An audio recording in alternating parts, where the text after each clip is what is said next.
before Amanda's speech, I know a couple of you said you had gone to Catholic school. Just out of curiosity, is anybody here a Roman Catholic or were you raised as Roman Catholics? It's a private thing to you, you don't have to answer. Well, I know a couple of you were at least raised as one.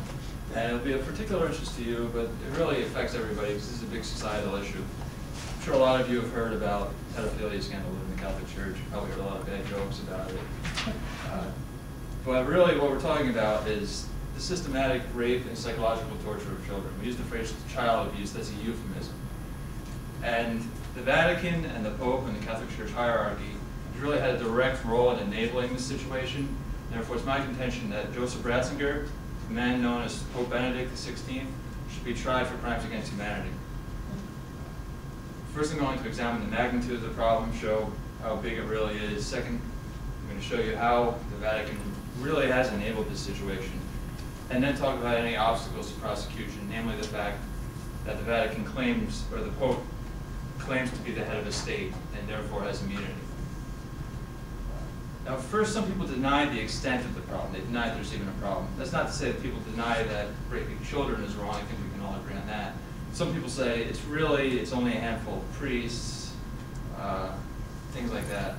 Well, first we have reports in just about every country in the world, in particular countries where they have large Catholic population. Everywhere there have been reports of abuse. Just to illustrate the problem, I'm going to go over a few examples from the American situation. This data, and a good amount of the data I'll give in the speech, unless I cite otherwise, comes from the attorney Jeffrey Robertson's book, The Case of the Pope. We have over $1.6 billion paid out in settlements by the church in America to victims, billion with a B. Now, since 1950, more than 4,000 priests have been accused of raping over 10,000 children. That's over 4% of priests. Now, the Vatican, who at first denied that there was a problem like this, they said it was about 1%, maybe less than 1%. They now admit there may be as many as 5%, but most experts cited by Robertson say probably about 6 to 9% of priests have molested a child at some point. Now, if you think about that, 6 to 9%, 9% of the people in this room, that's about 2 people. Imagine if you knew there were 2 rapists in this room. You wouldn't be very comfortable. That's a lot. 143 priests have been accused of raping a child in more than one diocese. Which means they raped a child, they were moved somewhere else to deal with children again, and raped another child. One of the most egregious examples, as reported in Newsweek, is the case of Bernard Law. Attorney General Thomas Riley said that they suspected at least 1,000 priests in Boston area alone have been accused of molestation, and was covered up by the church. They planned to subpoena Bernard Law, who was the cardinal of that archdiocese. Several hours before he was subpoenaed, he was summoned to the Vatican, where he has lived since 2002. Sheltered from law enforcement, he voted in the last election for Pope, where the Pope was currently elected. And then, when the Vatican finally had to acknowledge the situation, generally speaking, they blame, for instance, gay culture or pornography for the issue, as if priests are really affected by that sort of thing.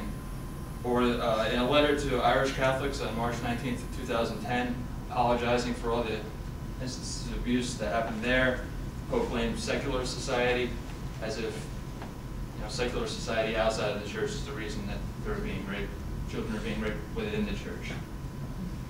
So we see the magnitude of the problem. Now the real question is, why hold the Pope responsible? Why not just hold these individual priests responsible? Because they're, of course, the ones committing the crimes. And to a certain extent, I agree. We should hold these priests responsible.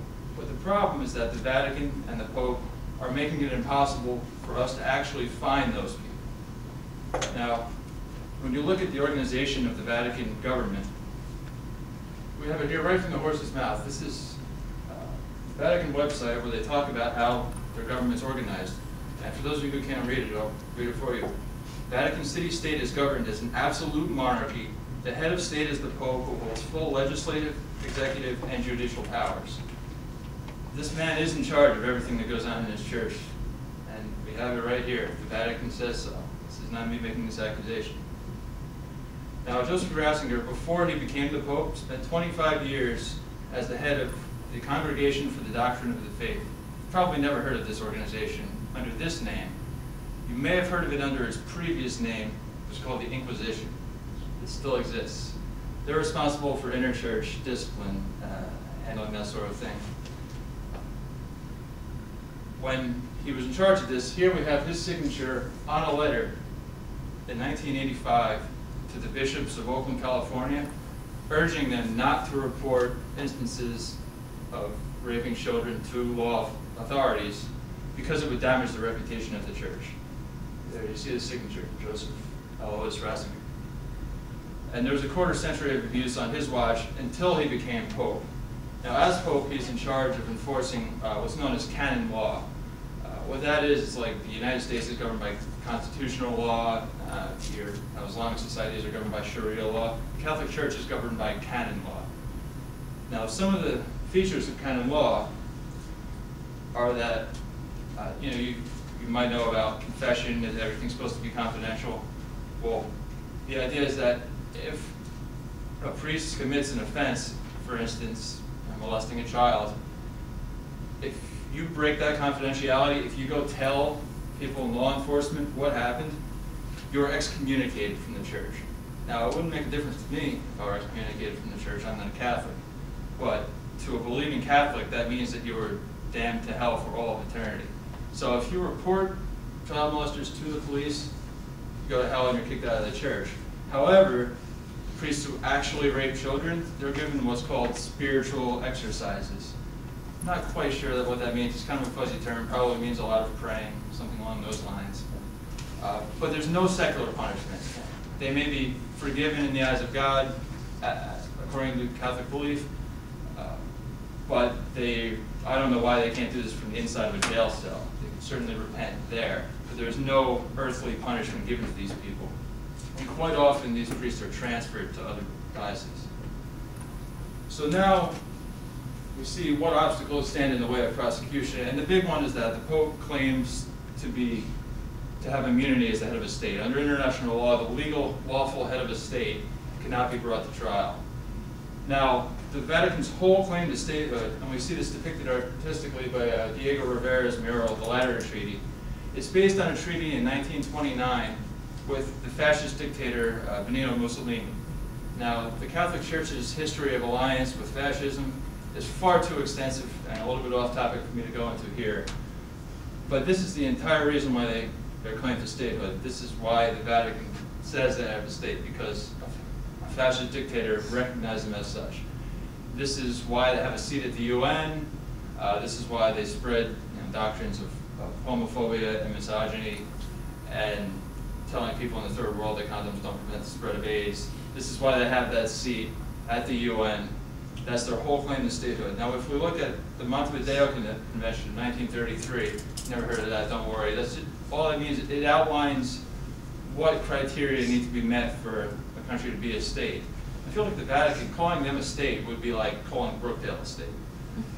It's basically just a big museum. There are no permanent residents. They're dependent upon Rome and Italy for all their infrastructure, their hospitals, their plumbing, sewage. They have no permanent residents. For instance, even the Pope has German citizenship as well as Vatican citizenship. So when we look at the situation, we see countless children being raped worldwide. We see the Vatican and the Pope have directly enabled this situation, and there's really no obstacles to prosecution.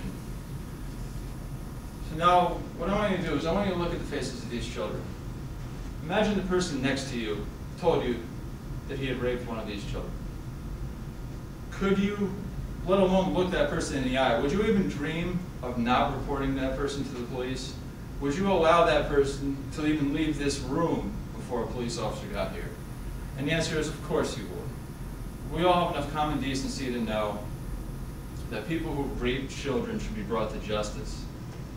And this is especially pertinent for those of you who are Catholics. If you go to church and you put your money in the collection plate every Sunday, hold your leaders accountable. Tell the people, before I come and support your church, don't let this man, Joseph Ratzinger, continue to be the head of this church.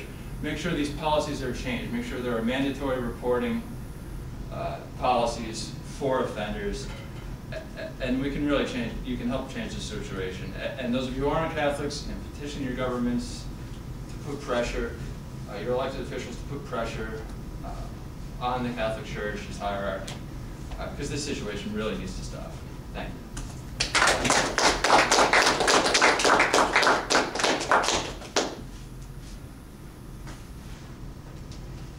Comments?